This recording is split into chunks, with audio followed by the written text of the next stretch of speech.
The biscuits hit the tin plate with a sound like rocks tumbling down a canyon wall, and Jake Mitchell knew right then that his life was about to get a whole lot more complicated in ways he had never imagined possible.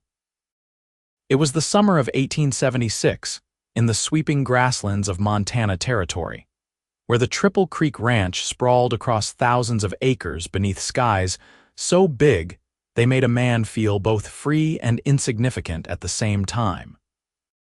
Jake had been working cattle on this land for the better part of 3 years now, ever since he drifted up from Texas looking for honest work and a place where his past wouldn't follow. He was 26 years old, tall and lean with sun-darkened skin and hands calloused from rope and leather. His dark hair always seemed to need a cut, and his green eyes had a way of crinkling at the corners when he smiled, which wasn't often enough according to the other hands. The ranch belonged to Samuel Hartwell, a widower who had built his empire through sheer determination and a fair hand with his workers. Samuel had one daughter, and that daughter was currently standing in the cookhouse doorway looking like she wanted the earth to open up and swallow her whole. Eleanor Hartwell was 23 years old, with auburn hair that caught fire in the sunlight and brown eyes that reminded Jake of warm honey. She had returned from back east just 2 weeks prior, after spending 5 years at a finishing school in Philadelphia that was supposed to turn her into a proper lady.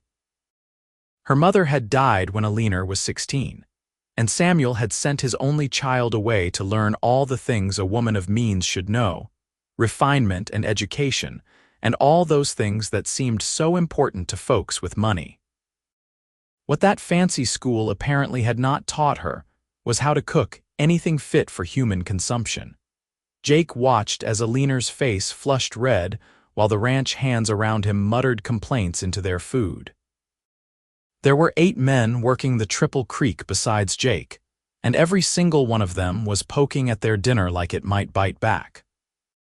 "I have eaten boot leather that had more flavor," muttered Charlie Dawson, a grizzled man in his 50s who had been riding these ranges since before Jake was born. "And it was softer, too." "The beans are burnt on the bottom and raw on top," complained Tommy Harris, barely 20 years old and usually too polite to criticize anything. "How is that even possible?"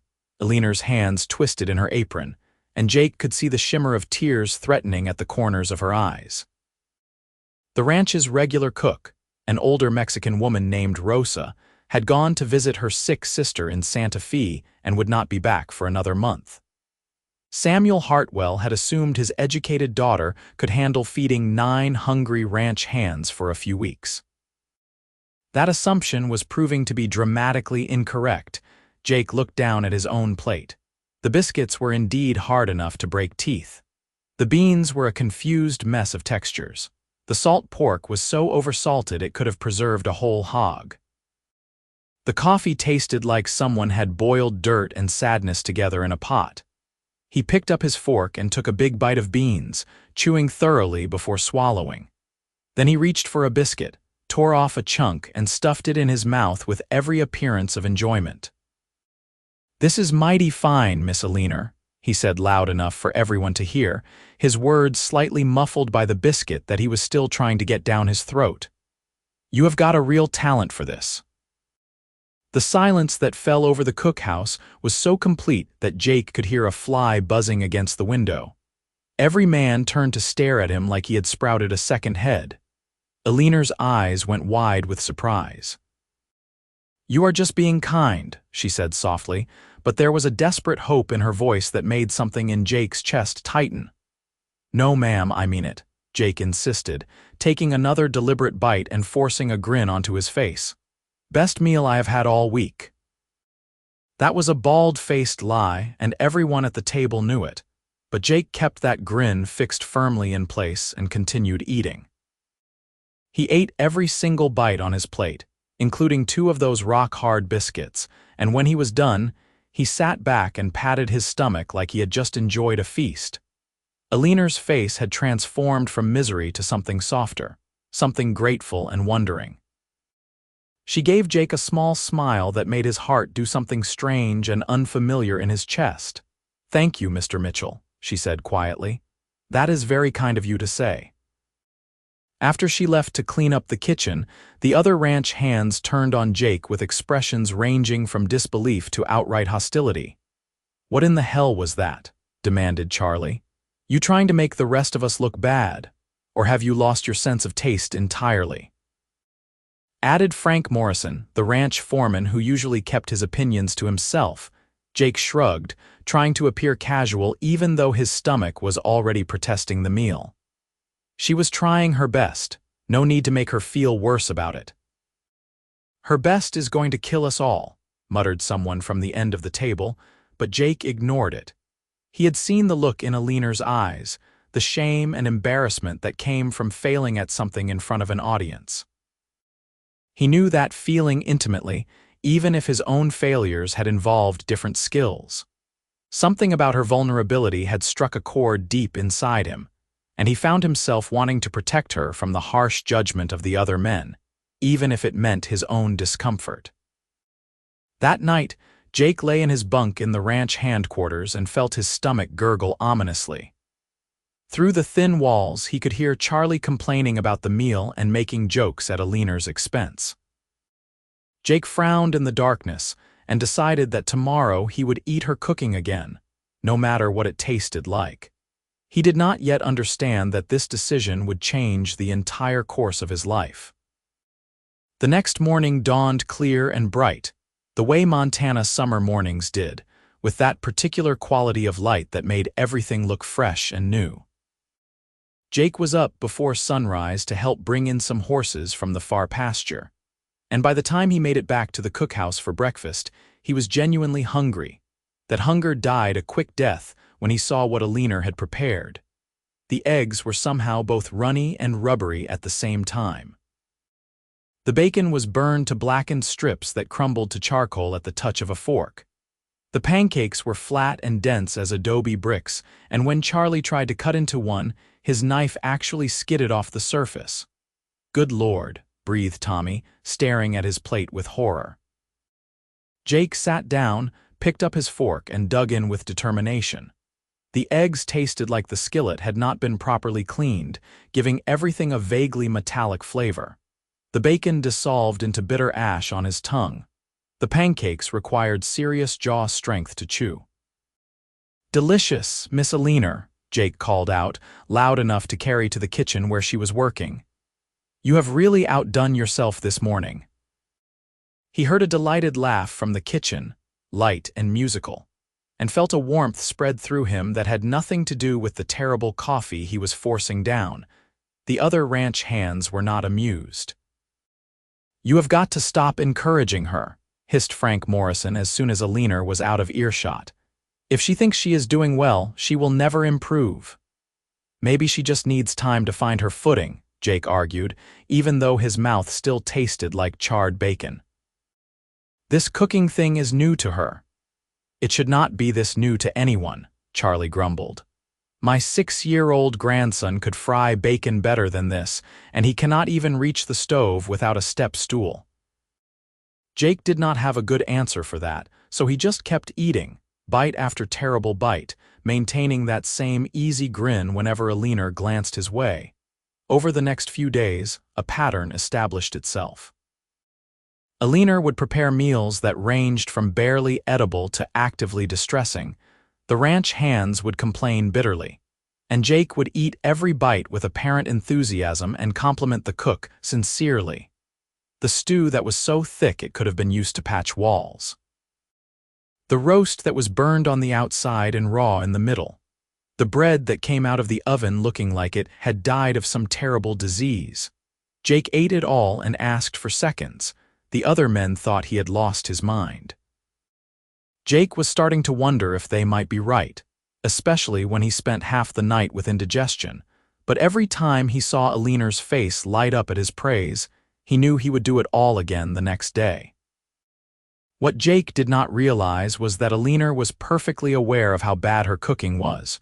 She was not stupid or oblivious, despite what the ranch hands seemed to think. She had taste buds that worked just fine, and she knew that everything she made was essentially inedible. The problem was that she had never been taught to cook, not even basic skills, because young ladies of her social class were not expected to spend time in kitchens.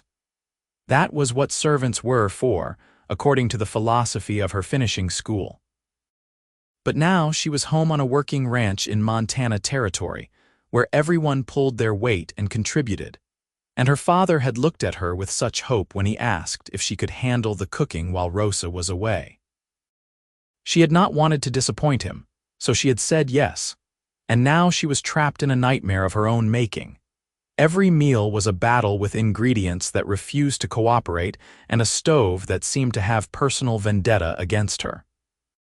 She burned things that should not burn and undercooked things that desperately needed more time. Her biscuits could have been used as ammunition. Her coffee could strip paint. She knew all of this with painful clarity, which was why the complaints from the ranch hands, while hurtful, were not exactly surprising. What surprised her was Jake Mitchell. Eleanor had noticed him before, of course. She would have had to be blind not to notice a man who looked like he did, all lean strength and quiet competence. But she had assumed he was like the other hands, polite enough to her face because she was the boss's daughter, but ultimately indifferent to her existence. Then he had started eating her terrible food and acting like it was the best thing he had ever tasted, and Eleanor did not know what to make of it. At first, she thought he was mocking her, that his compliments were some kind of elaborate joke. But there was nothing cruel in his eyes when he looked at her, just a genuine warmth that made her feel seen in a way she had not experienced in years. He ate everything she put in front of him, no matter how disastrous, and he always thanked her with that crooked grin that made something flutter in her chest. She found herself cooking with Jake Mitchell in mind, hoping that maybe this time she would make something actually good, something worthy of his kindness. It never worked out that way, but he never seemed to notice or care. Eleanor had been back east for 5 years, surrounded by people who valued appearances and propriety above all else. She had learned to walk with books on her head, to make polite conversation about nothing, to pour tea at exactly the right angle. She had learned 100 useless skills that had no place on a Montana cattle ranch. What she had not learned was how to navigate genuine human connection, the kind that was not based on social maneuvering or family connections. Jake's simple kindness confused her and touched her in equal measure. She started looking forward to meal times, not because she had any illusions about her cooking improving, but because she knew Jake would be there, eating with enthusiasm and making her feel like maybe she was not a complete failure after all. It was dangerous, she knew, to let herself care about what one particular ranch hand thought of her, but she could not seem to help it. 2 weeks into this strange dance, Eleanor decided to try something different. She woke up extra early, before even the roosters started their crowing, and made her way to the cookhouse with a plan. If she could not cook regular food successfully, maybe she could manage something simpler. Maybe she could make a decent breakfast if she just focused on one thing at a time instead of trying to juggle multiple dishes. She decided to make oatmeal. How hard could oatmeal possibly be? It was just oats and water and maybe some salt. Even she could not ruin something that simple. She was wrong. Somehow, despite following the basic instructions she had found in Rosa's recipe book, the oatmeal came out as a lumpy, watery mess that tasted vaguely of the soap she had used to clean the pot. Eleanor stared at it in despair, feeling tears prick at her eyes. She could not even make oatmeal. What was wrong with her, mourning Miss Eleanor? She jumped at the sound of Jake's voice, turning to find him standing in the doorway of the cookhouse, hat in his hands and that gentle expression on his face that always made her feel both better and worse at the same time. "Mr. Mitchell," she said, trying to compose herself, "you are up early." "Could say the same about you," he replied, stepping into the room. His eyes went to the pot of oatmeal on the stove, and Eleanor braced herself for disappointment. Instead, he just smiled. "That smells interesting." "It smells like soap," Eleanor said flatly, too tired and frustrated to maintain her polite facade. "I am a disaster, Mr. Mitchell. You do not have to pretend otherwise." Jake was quiet for a long moment, studying her with those green eyes that seemed to see right through all her defenses. Then he walked over to the stove, ladled some of the terrible oatmeal into a bowl and took a spoonful. Eleanor watched his face carefully, waiting for the grimace, the involuntary twist of disgust that he would not be able to hide. But Jake just chewed thoughtfully and swallowed. "It does taste a bit like soap," he admitted, and Eleanor felt her cheeks burn with embarrassment. "But you know what? I have eaten worse, and more importantly, you are trying. That counts for something?" "The other men do not think so," Eleanor said quietly. "They think I am useless." "The other men are idiots," Jake said firmly, then seemed to realize who he was talking to. "Begging your pardon, Miss Eleanor, but it is true. They are judging you for something you were never taught. That is not fair." Eleanor looked up at him in surprise. "You understand that I was never taught?" "Well, sure," Jake said, as if it were obvious. "You are a lady who grew up with means. Why would anyone have taught you to cook? That would be like expecting me to know how to play piano or speak French. We learn the skills we need for the life we are living." "You just got dropped into a different life without warning." Something in Eleanor's chest loosened at his words. She had been feeling so ashamed of her failures, so inadequate and foolish, but Jake made it sound reasonable, almost understandable. He made her feel less alone. "That is very kind of you," she said softly. "But kindness does not change the fact that I am slowly poisoning everyone on this ranch." Jake laughed at that, a real genuine laugh that transformed his entire face. "Well, maybe not slowly. That bacon yesterday was pretty aggressive." Eleanor found herself laughing too, surprising herself. When was the last time she had laughed about her failures instead of crying over them? "The bacon was truly terrible," she agreed. "I do not know how I managed to burn it so thoroughly." "High heat and poor timing," Jake said with a grin. "Classic combination." They stood there in the early morning light, smiling at each other, and Eleanor felt something shift between them, some invisible barrier coming down. This was not the boss's daughter and a ranch hand anymore. This was just two people sharing an honest moment. "Would you like me to teach you?" Jake asked suddenly. "How to cook, I mean. I am not any kind of expert, but I can make basic trail food that will not kill anyone. That seems like a good starting point." Eleanor stared at him. "You would do that?" "Sure," Jake said easily. "Better than watching you struggle alone. And maybe if you learn some basics, I can finally eat a meal that does not threaten my digestion quite so much." Despite his teasing tone, his eyes were kind, and Eleanor felt a rush of gratitude so strong it almost overwhelmed her. "I would like that very much, Mr. Mitchell. Thank you, Jake," he said. "If I am going to teach you to cook, you should probably call me Jake." "Jake," Eleanor repeated, testing the name on her tongue. "Then you should call me Eleanor." "Eleanor," he said, and the way he said her name, soft and careful like it mattered, made her heart skip a beat.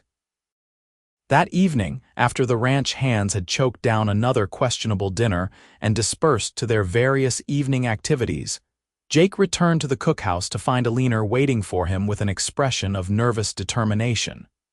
"Ready for your first lesson?" he asked. "As ready as I will ever be," Eleanor replied. "What are we making?" "Biscuits," Jake said. "Simple, useful, hard to completely ruin if you know the basics."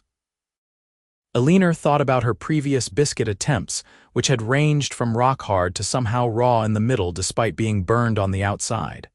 "I am not sure I can do this." "Sure you can," Jake said with confidence she did not feel. "You have just been missing some key information. Come here." He positioned her at the work table where Rosa usually did her baking and laid out the ingredients: flour, baking powder, salt, lard, milk. Simple things that Eleanor had combined before with disastrous results.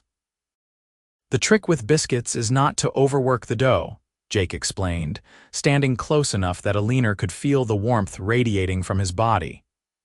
"You want to mix it just until it comes together. If you knead it too much, they will come out tough." "That explains a lot," Eleanor muttered, remembering how she had kneaded the dough thoroughly, thinking she was supposed to work it like bread. Jake walked her through the process step by step, his voice patient and encouraging.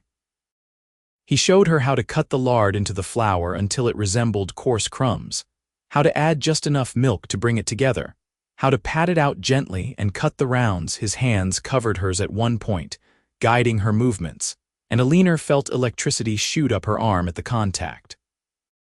She glanced at his face and found him focused on the dough, seemingly unaware of the effect he was having on her.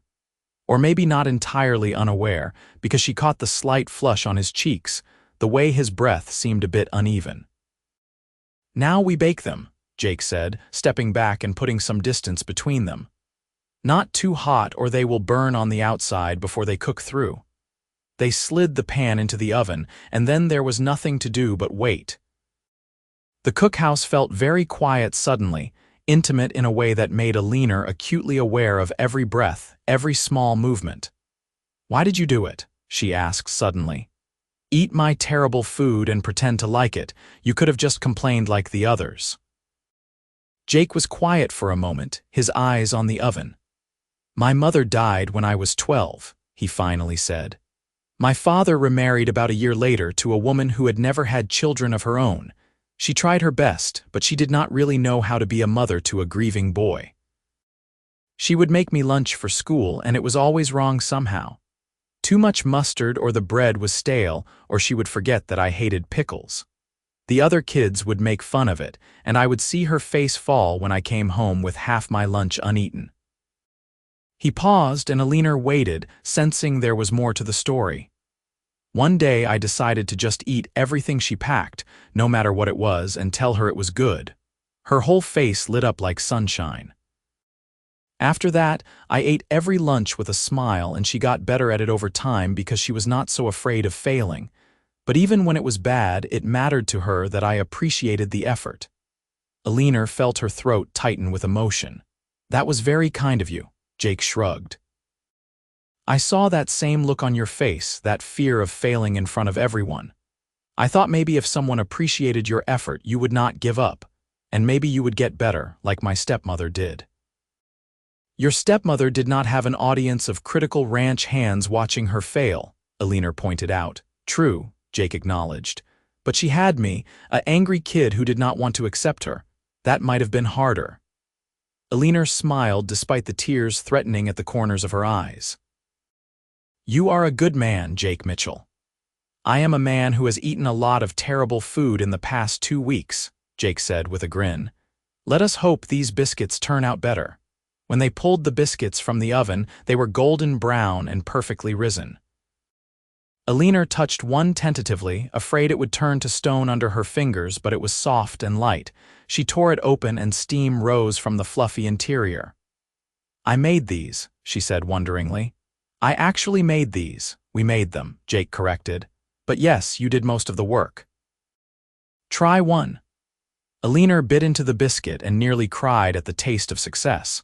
It was not fancy or complicated, but it was good, properly cooked and edible and even pleasant. She had made something that would not hurt anyone who ate it.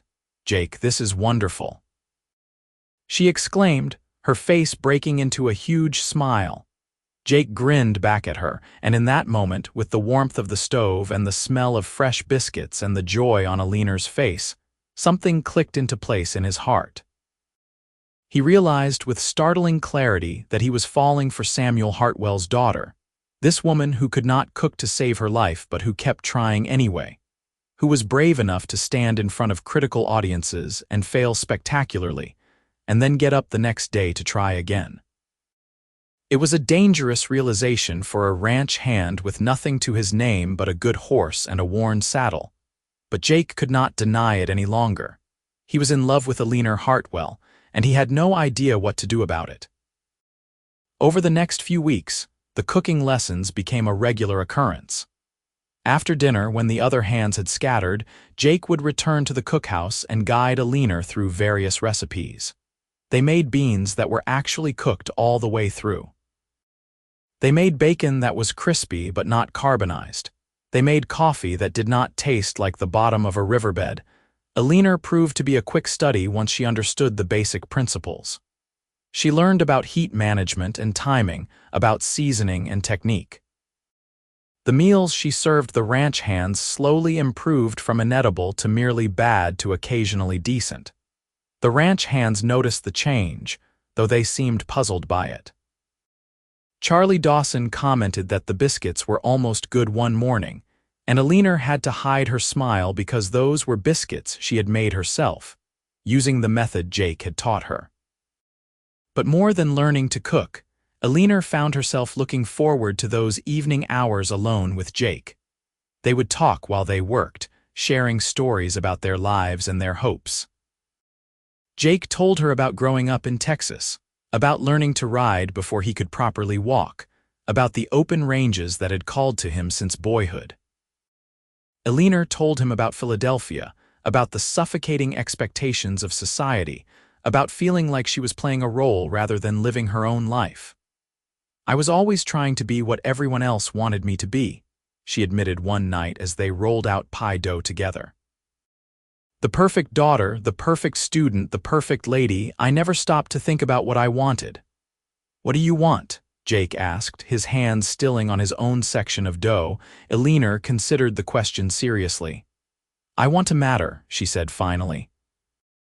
"I want to do things that make a difference, even if it is just making a decent meal for hungry men. I want to be useful, not just ornamental. Does that make sense?" "Perfect sense," Jake said softly. "You have always mattered, Eleanor. Even when your cooking was terrible, you mattered." The way he looked at her when he said it made Eleanor's breath catch. There was something in his eyes, something warm and intense that made her skin tingle and her heart race. She found herself leaning toward him across the work table, drawn by a force she did not fully understand but did not want to resist. Jake leaned in too, and for a moment Eleanor thought he might kiss her, hoped he might kiss her with an intensity that surprised her. But then they heard footsteps approaching the cookhouse, and they both jerked back, suddenly very focused on their pie dough. Frank Morrison appeared in the doorway, looking between them with an expression that was hard to read. "Everything all right here?" "Just fine," Jake said casually, though Eleanor noticed the tension in his shoulders. "I am teaching Miss Eleanor how to make proper pie crust." "I see," Frank said slowly. "Well, it is getting late. Might not be proper for you two to be alone here much longer." It was a warning, gentle but clear. Eleanor felt a flush creep up her cheeks as she realized how this must look. The boss's daughter, alone with a ranch hand in the evenings, unchaperoned and increasingly familiar with each other. "Mr. Morrison is right," Eleanor said quietly. "Thank you for the lesson, Jake." "I think I can finish from here," Jake nodded, understanding the dismissal for what it was. "Good night then, Miss Eleanor." The formality was back, the careful distance that had not been there moments before. Eleanor hated it, hated the reminder that there was a gulf between them that society said should not be crossed. She was the owner's daughter, raised with privilege and education. He was a working man, someone society would say was beneath her station. But when Eleanor lay in her bed that night, staring at the ceiling of her room, all she could think about was the way Jake's hands had felt covering hers as he taught her to knead bread, the way his eyes crinkled when he smiled, the way he made her feel capable and valued and seen. She was falling in love with him, and that realization was both thrilling and terrifying. Jake was having similar thoughts in his bunk across the ranch yard. He lay awake long after the other hands started snoring, thinking about Eleanor's smile, her determination, the way she looked at him like he was someone important rather than just another hired hand. He knew it was foolish to have feelings for her. She was so far above him in social standing that it was laughable to even consider a future together. Her father would never approve, and even if by some miracle he did, what kind of life could Jake offer her? He had saved some money over the years, but not enough to buy land or start his own operation. He was just a cowboy, and she was a lady, but knowing it was foolish did not make his feelings any less real. He was in love with Eleanor Hartwell, and he suspected she might feel the same way about him, and that knowledge was both wonderful and agonizing. The next few days were awkward, with both Jake and Eleanor trying to maintain proper distance while clearly wanting to be closer.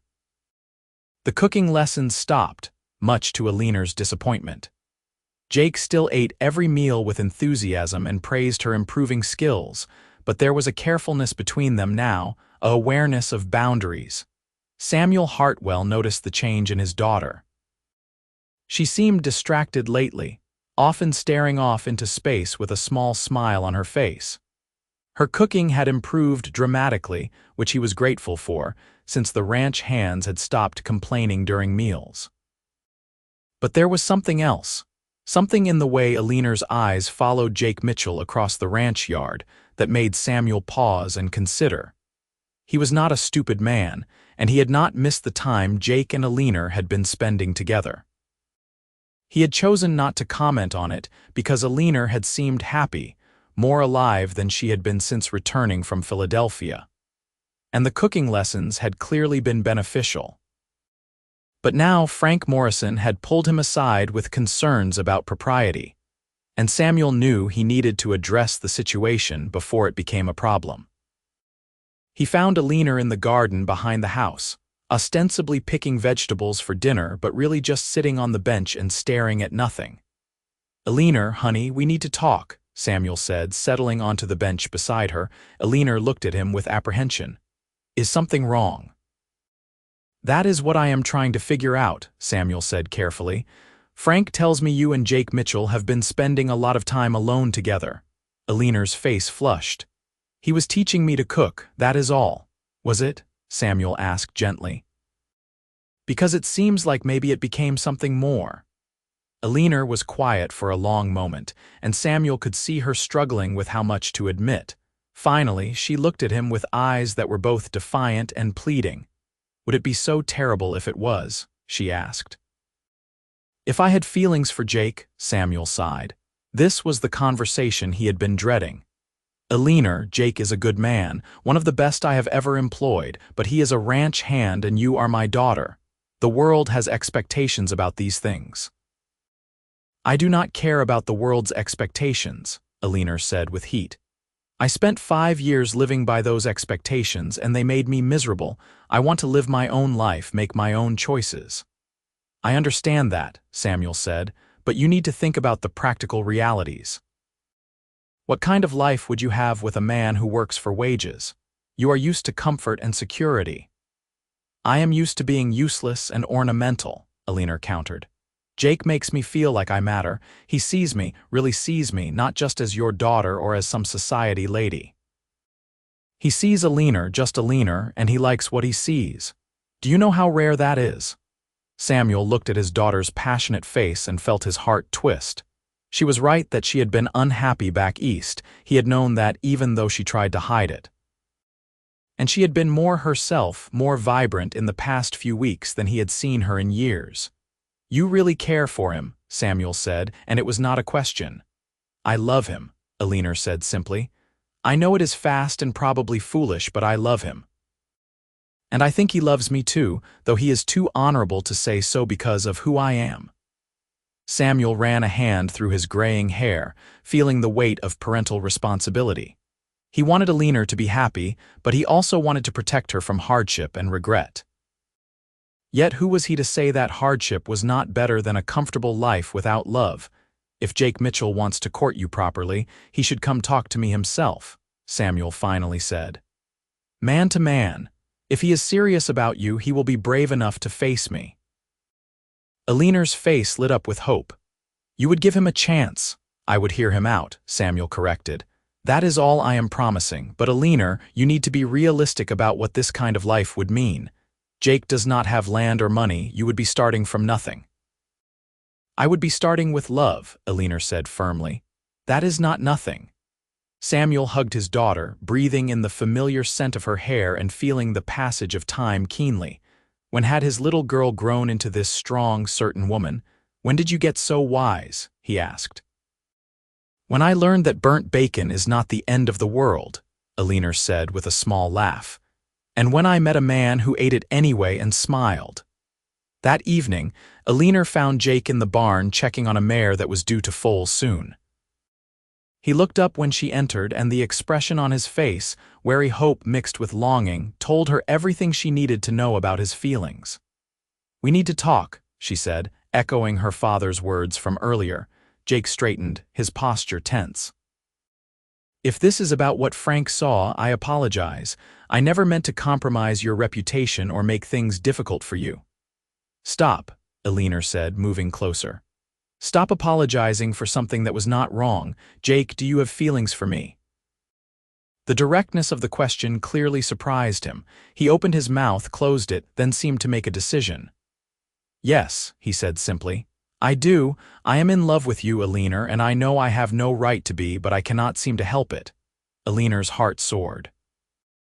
You have every right to be, she said, because I love you too. Jake stared at her like she had just spoken a foreign language. You what? I love you, Eleanor repeated, stepping close enough to touch him. I love the way you eat terrible food to make me feel better. I love the way you teach with patience instead of judgment. I love the way you see me as a person, not just as someone's daughter. I love you, Jake Mitchell, and I do not care that you are a ranch hand and I am supposed to want something different. I want you. Jake reached out with shaking hands and cupped her face gently. Eleanor, I have nothing to offer you, no land, no house, just a saddle and some saved wages. You offer yourself, Eleanor said. That is everything. Jake searched her eyes for a long moment, and then he kissed her, soft and reverent like she was something precious. Eleanor melted into him, her arms wrapping around his neck, and kissed him back with all the feeling she had been holding inside. When they finally pulled apart, both breathing hard, Jake rested his forehead against hers. Your father is going to kill me. Actually, he said you should talk to him, Eleanor said with a smile. If you want to court me properly, you need to ask his permission. Jake pulled back to look at her in surprise. He said that, Eleanor confirmed. He wants you to come talk to him man to man. He is willing to hear you out. Jake took a deep breath, squaring his shoulders like he was preparing for battle. Then I will talk to him, tomorrow. I will tell him that I love his daughter and I want to marry her if she will have me. She will have you, Eleanor said softly. I will have you, Jake, gladly. They kissed again, and this time it was less tentative, more certain. This was not a mistake or a moment of weakness. This was a choice they were both making, consequences and all. The next morning, Jake presented himself at Samuel Hartwell's study, hat in his hands and determination in his eyes. Samuel looked up from his ledgers and gestured for Jake to sit. I suppose I know why you are here, Samuel said. Yes, sir, I think you do, Jake replied. I am here to ask permission to court your daughter with the intention of marrying her if she will have me. Samuel sat back in his chair, studying Jake with sharp eyes. You are aware that you have nothing to offer her. No property, no prospects beyond working for wages. I am aware, Jake said steadily. But I love her, sir, and I will work every day of my life to make sure she never regrets choosing me. I may not have money now, but I am a hard worker and I am not afraid of building something from nothing. I have saved every penny I could for the past 3 years. It is not much, but it is a start. And what does Eleanor say about all this? Samuel asked. She says she loves me, Jake said simply. She says she wants a life with me, whatever that looks like. Samuel was quiet for a long moment, weighing the situation. Finally, he spoke. I built this ranch from nothing, Jake. I started with $100, a horse, and a lot of determination. I know what it is like to have nothing and to build something. So I am not going to stand in the way of my daughter's happiness because you are not rich. Jake felt hope surge in his chest. Sir, but, Samuel continued, holding up a hand, I need to know that you understand what you are taking on. Eleanor is strong-willed and she has ideas about her own worth and place in the world. She is not going to be content to sit home and be decorative. Can you handle that? I do not want her to be decorative, Jake said honestly. I want her to be herself. That is who I fell in love with. Samuel smiled at that. Good answer. All right, Jake Mitchell. You have my permission to court my daughter, but if you hurt her, I will make you regret it. Understood, sir, Jake said, feeling like he might float right out of his chair. Thank you, you will not regret this. I had better not, Samuel said, but there was warmth in his voice. Now get out of here. I believe Eleanor is anxiously waiting to hear how this conversation went. Jake practically ran from the study to find Eleanor, who was indeed waiting anxiously by the garden. When she saw his face, her own broke into a radiant smile. "He said yes," Jake reported, picking her up and spinning her around. "He said yes, Eleanor, I can court you properly." Eleanor laughed with pure joy, her arms tight around his neck. "I knew he would. I knew he would see what I see in you." They stood there in the morning sunshine, holding each other and grinning like fools, and Jake felt a happiness so complete, it almost frightened him. He had come to Montana looking for honest work and a fresh start. He had never imagined he would find love with a woman so far above his station, or that her father would give them his blessing. But here they were, against all odds, and Jake silently vowed that he would spend the rest of his life proving worthy of the gift he had been given. The ranch hands had mixed reactions to the news of Jake and Eleanor's courtship. Some were happy for them, like young Tommy, who was romantic enough to find the whole thing exciting. Others were skeptical, like Charlie, who muttered about people not knowing their place. But all of them had to admit that Eleanor's cooking had improved dramatically, and Jake seemed happier than they had ever seen him. Over the following months, Jake and Eleanor navigated their new relationship with care and joy. They went on chaperoned walks and had long conversations about their future. Jake continued to work hard on the ranch, determined to save as much money as possible. Eleanor worked on her domestic skills, not because she thought a woman's place was only in the home, but because she wanted to be capable and competent in all areas of her life. They talked about their dreams late into the evening, sitting on the porch of the main house with Samuel reading nearby as chaperone. Jake spoke of wanting his own piece of land someday, a place where he could raise cattle and horses and build something lasting. Eleanor talked about wanting to be a true partner, someone who contributed equally to their life together. "I do not want to just keep your house and raise your children," she told him one night as they sat watching the sunset paint the sky in shades of orange and pink. "I want to work beside you, help build whatever we create. Is that strange?" "Not strange at all," Jake assured her. "I would not want it any other way. You are not the kind of woman who could be happy just sitting idle, and I love that about you." Eleanor leaned her head on his shoulder, a gesture that had become familiar and comforting. "How did I get so lucky to find you?" "I ask myself the same thing every day," Jake said, pressing a kiss to the top of her head. "How did a drifter cowboy with nothing to his name get lucky enough to win the heart of the most amazing woman in Montana?" "We found each other," Eleanor said simply. "That is how. And now we get to build a life together." As summer turned to fall, the leaves changing color and the air taking on a crisp edge, Jake and Eleanor continued to grow closer. They helped each other with their respective chores, Jake teaching Eleanor about horses and cattle, Eleanor sharing her education and love of reading with Jake, who had learned to read but had never had much access to books. They would sit in the evening and Eleanor would read aloud while Jake worked on mending tack or sharpening tools, and it felt domestic and comfortable and absolutely right. Samuel would watch them from his chair and smile, seeing how well they fit together despite their different backgrounds. Rosa returned from Santa Fe in late September, full of stories about her sister's recovery and grateful to be home. She took over the cooking duties immediately, much to the relief of the ranch hands, though she was impressed by Eleanor's improvement. "You have learned well," Rosa said approvingly as she inspected the kitchen. "Someone taught you good." Eleanor blushed with pleasure. "Jake taught me. He was very patient." Rosa gave her a knowing look. "That one, he is a good man. You chose well." "I did," Eleanor agreed, thinking of Jake's kindness, his strength, his unwavering support. "I really did." With Rosa back in the kitchen, Eleanor had more time to pursue other interests. She started helping her father with the ranch books, discovering that she had a head for numbers and organization.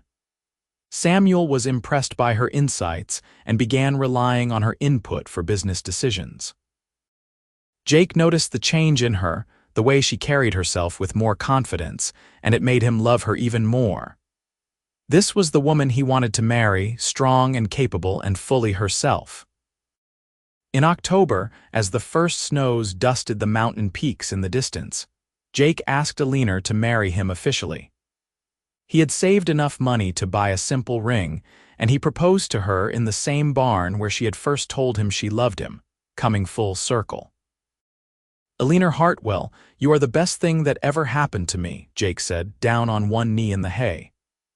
"I do not have much to offer yet, but I promise to spend my life building something worthy of you. Will you marry me?" "Yes," Eleanor said without hesitation, tears streaming down her face. "Yes, Jake Mitchell, I will absolutely marry you." The ring was simple, a thin gold band with a small stone, but Eleanor looked at it like it was the finest jewelry in the world.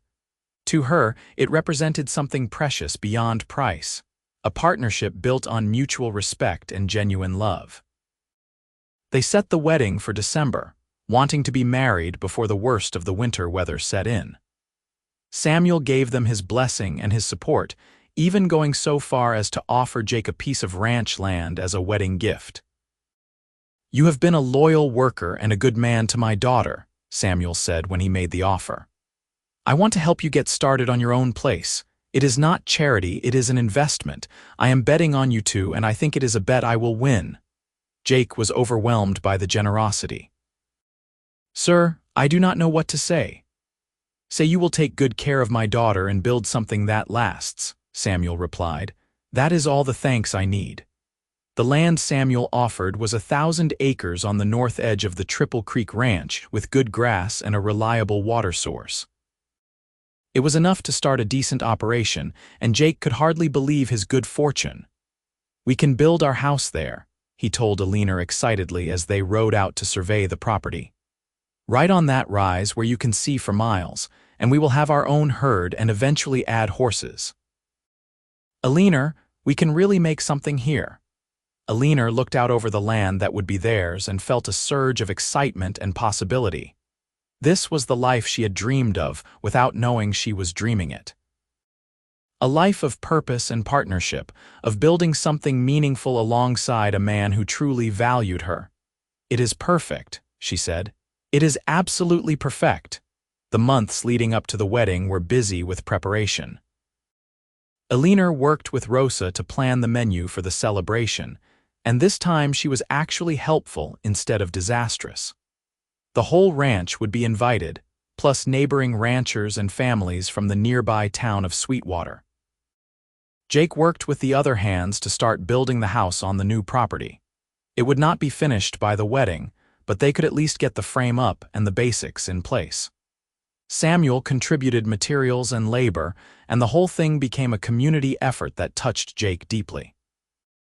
The wedding took place on a clear December day when the snow lay thick on the ground but the sun shone bright in a cloudless sky. The ceremony was held in the small church in Sweetwater, with the celebration afterward at the Triple Creek Ranch. Eleanor wore a simple white dress that she and Rosa had worked on together, elegant without being overly fancy. Jake wore his best suit, freshly cleaned and pressed, and when Eleanor walked down the aisle toward him, he felt his breath catch at how beautiful she looked. The minister spoke about love and commitment, about building a life together through good times and bad. Jake and Eleanor exchanged vows, promising to honor and cherish each other, to face whatever challenges came as partners and equals. "I, Jake Mitchell, take you, Eleanor Hartwell, to be my wife," Jake said, his voice steady and sure. "I promise to love you with everything I am, to support your dreams as you support mine, to build a life with you that is filled with laughter and purpose. I promise to eat your cooking, no matter what you make, and to always tell you the truth. You are my heart, Eleanor, and I will treasure you every day of our lives." Eleanor laughed through her tears at the cooking comment, and there was laughter from the assembled guests as well. Then it was her turn. "I, Eleanor Hartwell, take you, Jake Mitchell, to be my husband," she said, her voice ringing clear. "I promise to love you with all that I am, to be your partner in all things, to build a life with you that is honest and true. I promise to keep learning and growing, to stand beside you through whatever comes. You saw me when I was lost, Jake, and you helped me find myself. You are my home, and I will love you all my days." The minister pronounced them husband and wife, and when Jake kissed Eleanor, the church erupted in applause and cheers. They walked back down the aisle together, hand in hand, faces glowing with happiness. The celebration at the ranch was joyous and loud, with music and dancing and more food than seemed possible. Rosa had outdone herself, and even Eleanor contributed a dish, a pie that was actually good enough to earn compliments. "Your cooking has improved dramatically," Charlie Dawson told her with a grin. "Almost makes me miss the days when you tried to kill us with burnt bacon. Almost." Eleanor laughed. "I do not miss those days at all, but I appreciate you all surviving them." As the evening wore on and the dancing continued, Jake pulled Eleanor aside for a quiet moment alone. They stood on the porch of the main house, looking out at the winter landscape silvered by moonlight. "Happy?" Jake asked, his arm around her waist. "Happier than I ever thought possible," Eleanor said, leaning into him. "I keep thinking I am going to wake up and find this was all a dream." "Not a dream," Jake assured her. "This is real, we are real, and we get to spend the rest of our lives together." "The rest of our lives," Eleanor repeated wonderingly. "That sounds perfect." They stood there in the cold December night, warm in each other's arms, and watched the stars wheel overhead. It had been a strange and unlikely journey that brought them to this moment, starting with terrible cooking and sincere compliments, and growing into something deep and true. But here they were, Jake Mitchell and Eleanor Mitchell now, partners and lovers and best friends, ready to build a life together on their 1,000 acres of Montana grassland. It was, they both agreed, the best possible beginning. The first year of marriage was not easy, but it was good. Jake and Eleanor moved into their partially completed house in the spring, when the weather allowed for easier living in a building that still had gaps in the walls and a roof that leaked in heavy rain. They worked together to finish the construction, Eleanor proving surprisingly handy with a hammer and Jake appreciating her input on the design and layout. "I want big windows here," Eleanor said, gesturing to the wall that would face east, "so we can watch the sunrise with our morning coffee." Jake grinned. "Your coffee has gotten good enough to enjoy with a sunrise. That is real progress." Eleanor swatted his arm playfully. "Keep teasing me and I will go back to serving you burnt bacon." "You would never," Jake said, pulling her close. "You have too much pride in your cooking now." It was true. Eleanor had continued to improve her skills, working with Rosa and learning from trial and error. She would never be a fancy cook, but she could produce solid, nourishing meals that kept them both fed and healthy through the long days of hard work. They started their herd with cattle purchased from Samuel and a few other ranchers, slowly building their stock. Jake proved to have a good eye for livestock, selecting animals that would thrive in their particular conditions. Eleanor kept the books and managed their finances, stretching every dollar and making smart decisions about when to invest and when to save. It was a true partnership in every sense of the word. They worked side by side during the day and fell into bed exhausted at night, but always took time to talk about their plans and dreams. They disagreed sometimes, occasionally argued, but they always worked through it with respect and honesty. "This is what I always wanted," Eleanor told Jake one night as they lay in bed listening to the wind howl outside. "A life where I matter, where what I do makes a real difference." "You matter more than anything," Jake said, kissing her forehead. "To me, to this ranch, to our future. I cannot imagine doing any of this without you." As the months passed, they faced challenges together. There was a harsh summer drought that tested their water supplies and their resolve. There was a bitter winter that killed some of their livestock despite their best efforts. There were moments of doubt and fear and exhaustion, but there were also moments of triumph and joy. The first calf born on their land, a healthy bull that Jake named Pioneer. The first full harvest from Eleanor's garden, vegetables she had grown from seed. The day they finished the house and stood back to admire their completed home, modest but sturdy and entirely theirs. Friends and neighbors helped when they could, and Jake and Eleanor returned the favor, building connections in the community. They became known as a hardworking young couple with determination and heart, people who could be relied upon. Samuel visited often, clearly proud of what his daughter and son-in-law were building. He watched Eleanor work alongside Jake, her sleeves rolled up in dirt under her fingernails, and saw a version of his daughter that was more vibrant and alive than the polished society lady from Philadelphia. "You have done well," he told Jake one day as they mended fence together. "Both of you." "I knew you would." "I appreciate the faith you had in us, sir," Jake said, "and the help you gave us to get started. We would not be here without that." "You would have gotten here eventually," Samuel said confidently. "It might have taken longer, but you would have made it. You are both too stubborn to fail." In the fall of their first year of marriage, Eleanor discovered she was pregnant. She told Jake one evening after dinner, nervous about how he would react to the news. "We are going to have a baby," she said, watching his face carefully. "Sometime next spring." Jake stared at her for a long moment, and then his face broke into the biggest grin Eleanor had ever seen. He picked her up and spun her around, laughing with pure joy. "A baby," he said wonderingly. "Eleanor, we are going to have a baby. We are going to be parents. Are you happy?" Eleanor asked, though the answer was obvious from his reaction. "Happy does not even begin to cover it," Jake said, setting her down gently like she might break. "I am thrilled, terrified but thrilled. Are you all right? Do you need to sit down? Should you even be working outside?" Eleanor laughed at his sudden concern. "I am fine. Women have been having babies while working for thousands of years. I do not plan to be an invalid for the next 6 months. Still," Jake said, already clearly in protective mode, "you should take it easier. Let me handle the heavier work." "We will figure it out together," Eleanor said firmly.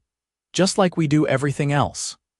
The pregnancy progressed smoothly, and Eleanor continued to work alongside Jake, adjusting her tasks as her body changed. The community women rallied around her with advice and support, some of it helpful and some of it completely contradictory. Eleanor took it all in stride, trusting her instincts and the guidance of the local midwife, an experienced woman named Martha who had delivered half the babies in the county. Jake was adorably attentive and increasingly nervous as Eleanor's due date approached.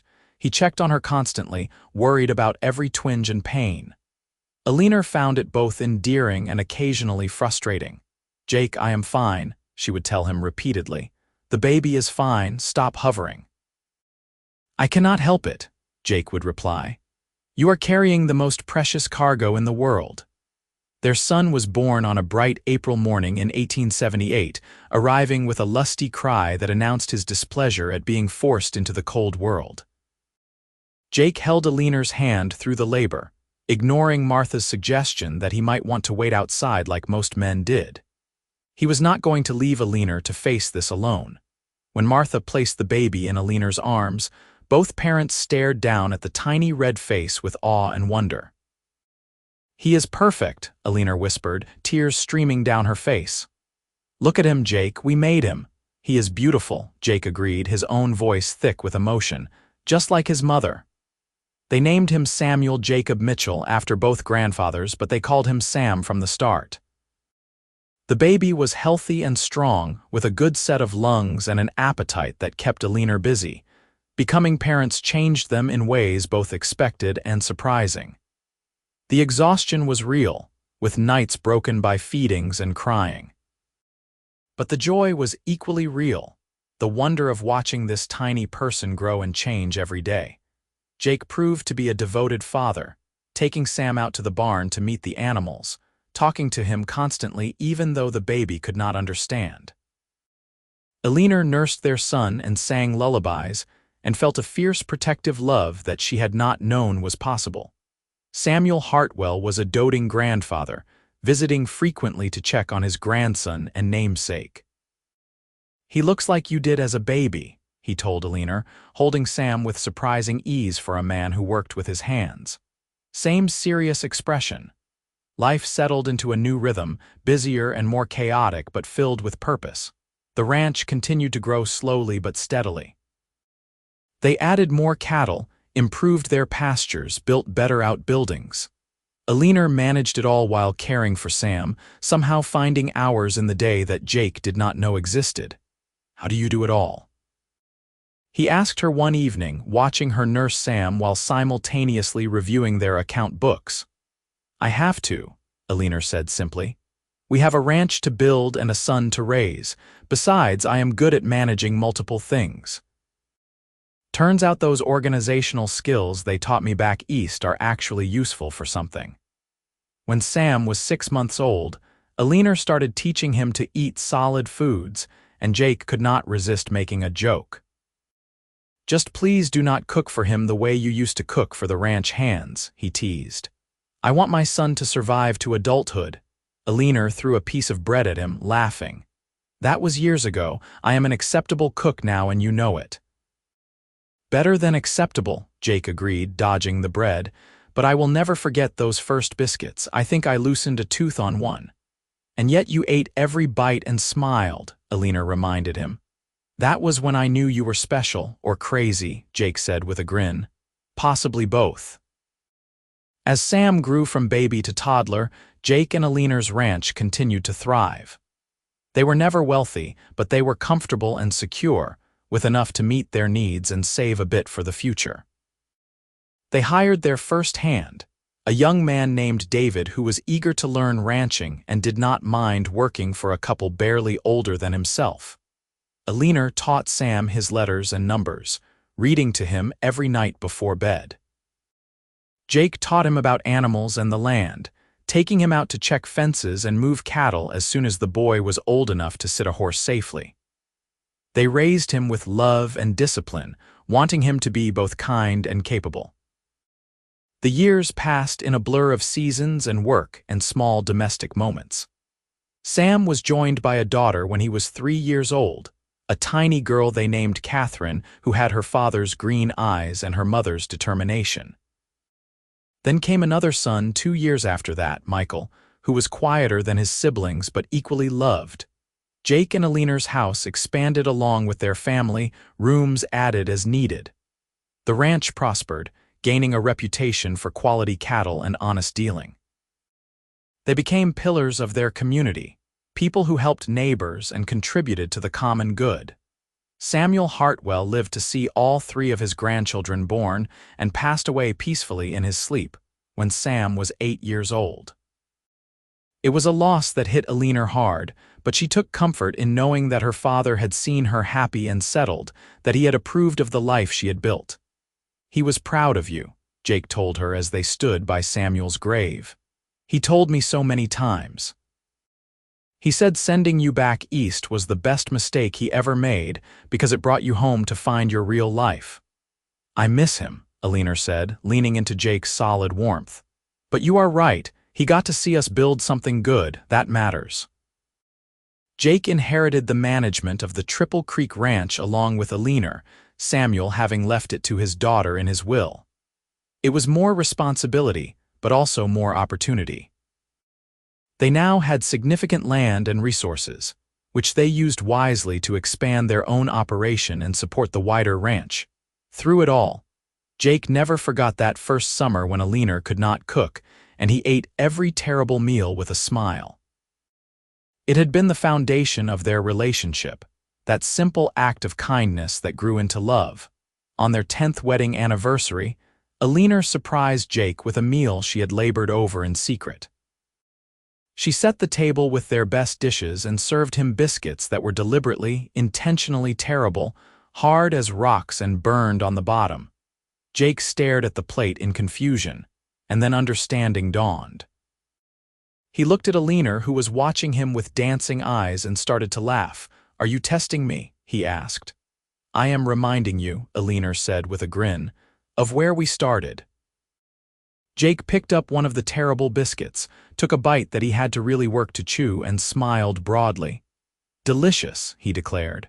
"Best biscuits I have had in years." Eleanor laughed so hard she had tears in her eyes. "You are still a terrible liar." "And you are still the love of my life," Jake said, abandoning the biscuit to pull her into his arms. Terrible cooking and all. I can cook just fine now and you know it, Eleanor protested, kissing him soundly. I know, Jake agreed. But I would eat rocks if you served them to me, Eleanor Mitchell, because it was never about the food. It was about you, trying so hard and being so brave. That was what I fell in love with. Eleanor held him tight, thinking about the unlikely journey that had brought them to this moment. A city girl who could not cook and a cowboy who ate her disasters with a smile. It should not have worked, but somehow it had worked beautifully. They had built a life together that was rich in all the ways that mattered. They had love and partnership and children who were growing strong and healthy. They had land and purpose and a community that valued them. They had fought through challenges and celebrated triumphs, and through it all they had stood together. I love you, Eleanor said, the words as true now as they had been on their wedding day. Thank you for eating my terrible cooking all those years ago. Thank you for learning to make edible food eventually, Jake replied with a grin. But mostly, thank you for choosing me. For seeing something in a wandering cowboy with nothing to offer but his heart. Your heart was everything, Eleanor said. It still is. The children came running then, Sam and Catherine and little Michael, full of energy and noise and demands for attention. Jake and Eleanor separated to deal with the chaos of family life, but they exchanged a look over the children's heads that said everything words could not. They had made it. Against odds and expectations, they had built something beautiful and lasting. And it had all started with burnt biscuits and a kind lie and the courage to see past surface differences to the person underneath. As the years continued to pass, Jake and Eleanor's children grew into capable adults who carried forward the values their parents had instilled. Sam took over more of the ranch operations, showing his father's eye for cattle and his mother's head for business. Catherine married a neighboring rancher's son and started her own family nearby. Michael went to study law in Missoula, wanting to serve his community in a different way but promising to always come home. Jake and Eleanor grew older together, their hair going gray and their hands becoming gnarled with work, but their love never dimming. They would sit on the porch of the house they had built together and watch the sun set over land they had made productive and profitable through years of hard labor. Do you ever regret it? Jake asked her one evening when they were both in their 50s and the fireflies were just beginning to emerge in the twilight. Choosing this life instead of something easier, Eleanor looked at him like he had asked if she regretted breathing. Not for one single second. This is the life I was meant to live. You are the man I was meant to love. Everything before this was just preparation for finding you. Jake took her hand, their fingers interlacing with the ease of decades of practice. I am the luckiest man alive. To have found you, to have built this with you, to have loved you for all these years, it is more than I ever dreamed possible. We found each other, Eleanor corrected, as she always did. And we chose each other every day after that. That is what made it work. They sat in comfortable silence as the stars began to emerge, thinking about the long road they had traveled together. From that first disastrous meal to this moment of peace and contentment, it had been a journey neither could have predicted, but both treasured beyond measure. The ranch would continue after them, passed down to children and grandchildren who would carry their legacy forward. The land they had worked so hard would feed generations to come. But more than that, they had proven that love could bridge any gap, that partnership and respect could build something stronger than wealth or status ever could. Jake Mitchell had been a cowboy with nothing but a horse and a heart when he met Eleanor Hartwell, and she had been a lost young woman who could not cook to save her life. Together, they had become something greater than either could have been alone. They had become a family, a legacy, a love story that would be told around fires for generations. And it had all started because a cowboy ate terrible food and smiled, seeing not the burnt biscuits but the woman who made them, who was trying so hard and deserving of kindness. That single act of grace had opened the door to everything that came after. As the evening deepened and the Montana sky filled with stars, Jake and Eleanor sat together on their porch, hands clasped, hearts full, thinking about all they had built and all they had been blessed with. "Thank you," Eleanor said softly, "for eating my terrible cooking all those years ago." Jake squeezed her hand and smiled, the same crooked grin that had won her heart decades before. "Thank you for being worth the stomachache." They laughed together, the sound carrying on the wind across the land they had claimed and tamed and loved. And somewhere in that laughter was all the joy and struggle and triumph of a life well lived together. A love story written in shared labor and mutual respect, and the simple courage to see past surfaces to souls. The Triple Creek Ranch and the Mitchell place beside it would stand for generations, testament to hard work and smart choices. But the real legacy Jake and Eleanor left was simpler and more profound. Proof that love, when it is true and brave and backed by effort, can overcome any obstacle. Even terrible cooking. Their grandchildren would grow up hearing the story, told with humor and affection around dinner tables and on long evenings. They would hear about Eleanor's disastrous first attempts at feeding the ranch hands and Jake's steadfast consumption of every burnt bite. They would learn that love sometimes starts in unexpected places and grows through small acts of kindness. And whenever anyone in the family made a mistake or failed at something new, someone would invariably say, "Remember Eleanor's first biscuits," and everyone would laugh and feel better, knowing that failure was just a step on the road to success, and that being loved meant being accepted even at your worst. Jake Mitchell lived to be 78 years old, active and engaged right up until the end. He died peacefully in his sleep with Eleanor beside him, just as he had hoped. His last words were, "It was all delicious, Eleanor, every bite of this life with you." Eleanor lived another 5 years after Jake passed, surrounded by children and grandchildren who made sure she was never alone. She spent her time writing down the stories of her life, wanting future generations to know where they came from and what their ancestors had built. When she wrote about meeting Jake, about those first terrible meals and his unfailing kindness, her handwriting would become shaky with emotion. That had been the moment her real life began, she wrote. Everything else had been prologue. Eleanor Hartwell Mitchell was laid to rest beside her husband on a hillside overlooking the land they had claimed together under Montana skies that went on forever. The simple headstone read, "She learned to cook, he learned to love, together they built a legacy." At her funeral, Sam stood up to speak about his mother, and he told the story one more time for everyone gathered there.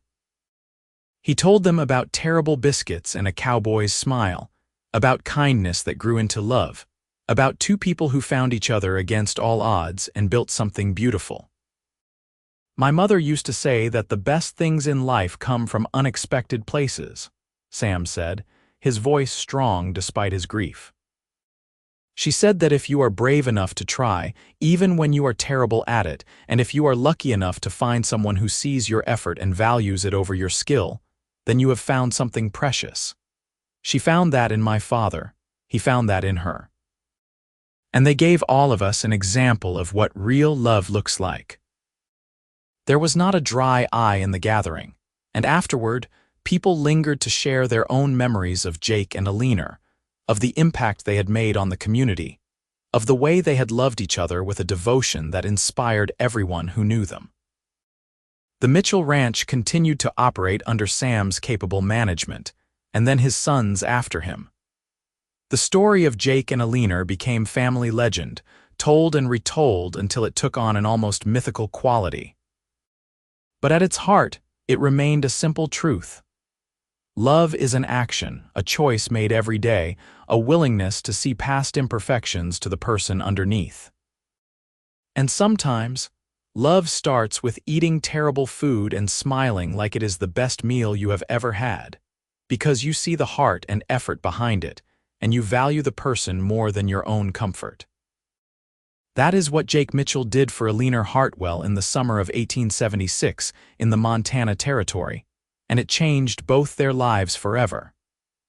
It gave them a love story worthy of the Wild West, full of courage and determination, and the kind of partnership that built empires from nothing. Years later, a great-great-granddaughter of Jake and Eleanor would find herself struggling in a new relationship, doubting whether she and her partner could make it work despite their differences.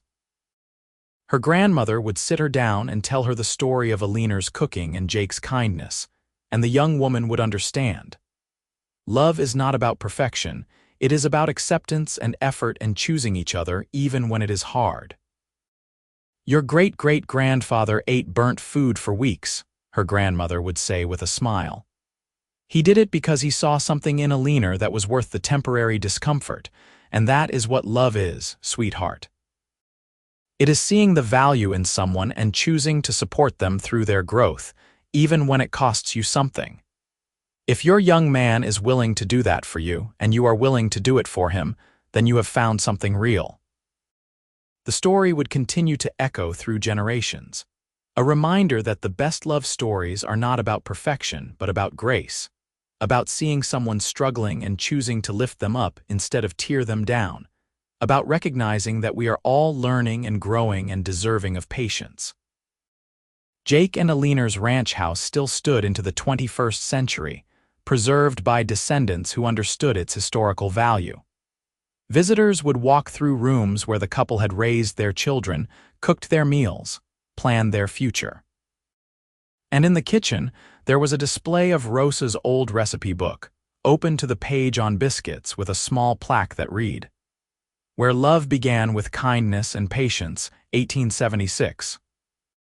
The land still produced cattle and hay, still supported families, still connected people to the history of those who came before." And at sunset, when the light turned golden across the grasslands, it was easy to imagine Jake and Eleanor sitting on that porch they had built, hands clasped, watching their legacy unfold. They had started with nothing but love and determination. They had faced down challenges that would have broken weaker people. They had built a life and a legacy that lasted far beyond their years.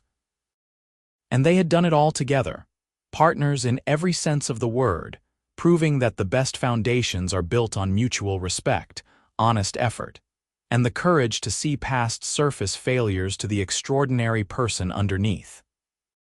That was the story of Jake Mitchell and Eleanor Hartwell, the cowboy who ate terrible cooking with a smile and the woman who learned that being loved meant being accepted exactly as you are, flaws and all.